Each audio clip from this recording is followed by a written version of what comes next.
Hey guys, welcome back to True Crime Tales. I'm Banu. Today we're diving into the tragic and heart-wrenching case of Jullebee Ranara, a Filipina overseas worker whose life was brutally cut short in 2023 while working in Kuwait.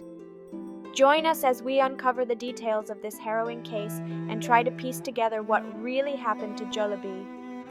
Don't forget to like, share, and subscribe to True Crime Tales for more deep dives into the world's most fascinating true crime stories. Let's get started. The Jullebee Ranara murder case, a story that shook the world. The tragic death of Jullebee Ranara, a 35-year-old Filipina domestic worker in Kuwait, has become a haunting reminder of the struggles faced by migrant workers across the globe. Her case not only brought widespread shock, but also shed light on the alarming vulnerabilities of overseas workers, many of whom endure exploitation, abuse, and violence. In this video, we will take an in-depth look, step by step, into Jullebee's case, giving you a clear understanding of her story while urging action to safeguard human rights. Jullebee Ranara was more than a statistic in the large community of overseas Filipino workers, OFWs. She was a daughter, a devoted mother, and a determined breadwinner. Her story mirrors the journey of countless Filipinos who leave the familiarity of home in the hopes of providing a better life for their families. In Kuwait, Jullebee worked as a domestic helper, a sector of employment that thousands of Filipinas are engaged in across the Middle East. These individuals often face long hours, isolation, and, in too many cases, exploitation. Jullebee's decision to work abroad was not a luxury, but a necessity fueled by systemic poverty back in her homeland. On January 21, 2023, the quiet lives of Jullebee's family were shattered when news emerged that her lifeless body had been gruesomely discovered in Kuwait. Abandoned in the desert and burned beyond recognition, the situation seemed almost unimaginable. Forensic reports revealed the extent of violence inflicted upon her, indicating a horrific ordeal leading up to her death. The Kuwaiti media initially reported the incident with few details, and the news sparked outrage in migrant communities both in Kuwait and the Philippines. As the story unfolded, a chilling revelation would come to light. Kuwait's authorities acted quickly to investigate the crime. Within days, suspicions fell on a 17-year-old suspect, the son of Jullebee's employers.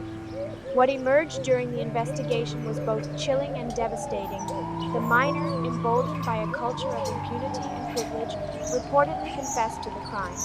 It was revealed that the motive stemmed from personal disputes between Jullebee and her employer's son, a heartbreaking reflection of the power imbalance so many domestic workers experience. Evidence gathered at the scene and witness testimonies further supported the charges against the suspect.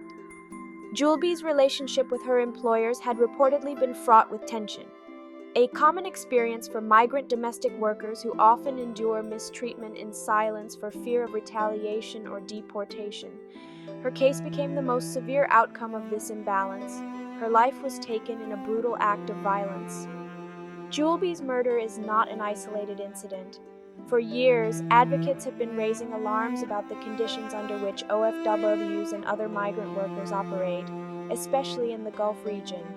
The structural vulnerabilities that workers face are amplified by systems like the kafala sponsorship system, which ties a worker's legal status to their employer.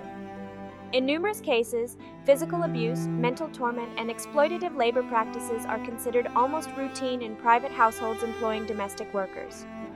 Fear of repercussions silences many victims. Tragically, in Jullebee's case, this silence cost her life.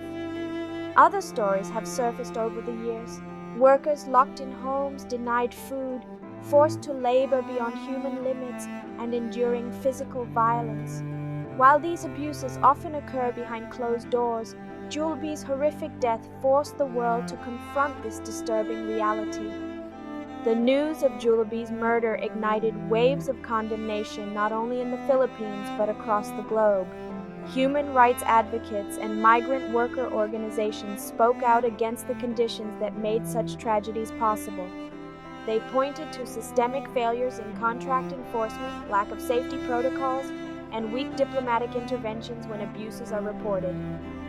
the Philippine government called for justice, promising to hold the perpetrator accountable while ensuring Julebee's remains were returned to her grieving family.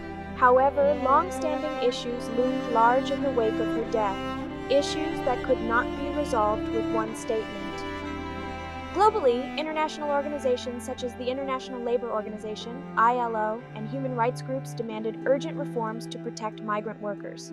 One specific demand was the abolition of the kafala system, which perpetuates worker dependency on employers, often leaving them powerless to report mistreatment. As the case unfolded, the legal process in Kuwait moved quickly against the young suspect. Yet for Jullebee's family, the grieving process was layered with frustration and heartbreak. They called for accountability, not just for this singular crime, but for changes to ensure safer working environments for OFWs across the world. Human rights advocates and Philippine government officials pressed for reforms in bilateral agreements between the Philippines and host nations like Kuwait. They emphasized issues such as stricter monitoring of working conditions, better on-ground support for OFWs, and the establishment of clear and enforceable safety protocols. Jullebee's murder served as a rallying cry for the public, who stood in solidarity, demanding that her death not fade into obscurity, but become a catalyst for change. Jullebee's case highlights disturbing systemic failings across several levels: economic, legal, and human rights. Her story brought attention to the psychological toll endured by OFWs. Many workers, while appearing resilient, carry immense emotional and mental burdens from separation from their families and the pressures of providing financial support. Additionally, her murder underscores the weaknesses in monitoring domestic workers' situations inside their employers' homes. Despite safeguards provided in formal employment contracts, many OFWs find themselves without recourse when abuses begin. These issues are magnified when governments fail to offer sufficient support networks or actively enforce worker protections. The larger implications of her case challenge host and sending nations to reconsider their roles in the safety and dignity of migrant workers. The larger implications of her case challenge host and sending nations to reconsider their roles in the safety and dignity of migrant workers. The larger implications of her case challenge host and sending nations to reconsider their roles in the safety and dignity of migrant workers. Jullebee's story cannot simply end as another statistic, another tragic story in the endless list of abused migrant workers.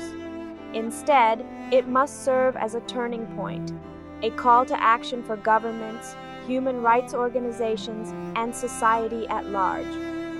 First, international labor policies must be strengthened to hold abusive employers accountable.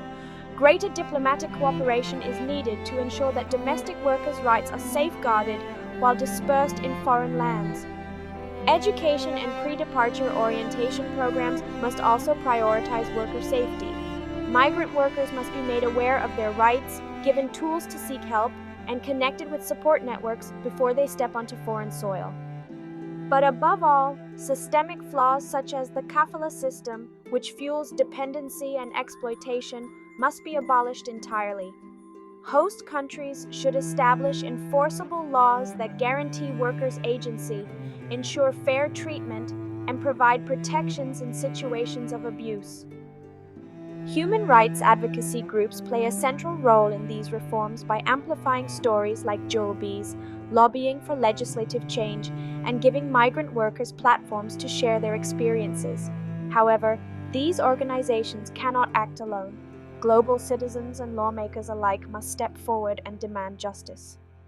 Jullebee Ranara's death symbolizes both the risks faced by migrant workers and the urgent need for systemic change. Her story asks us to confront difficult questions about labor, power, and human vulnerability, particularly for those who leave their homes in search of better lives for their families. As we reflect on this tragic case, let us honor her memory, not in silence, but in action.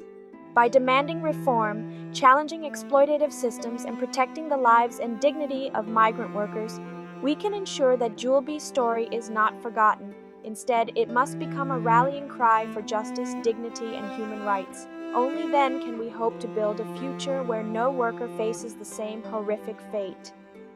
Thank you for watching this episode of True Crime Tales. If you found this story intriguing, please give it a thumbs up, share it with your friends, and subscribe to my channel for more captivating true crime content. Your support helps keep the channel going and allows me to bring you more in-depth stories. Stay safe, stay curious, and I'll see you in the next episode. Thanks for being a part of the True Crime Tales community.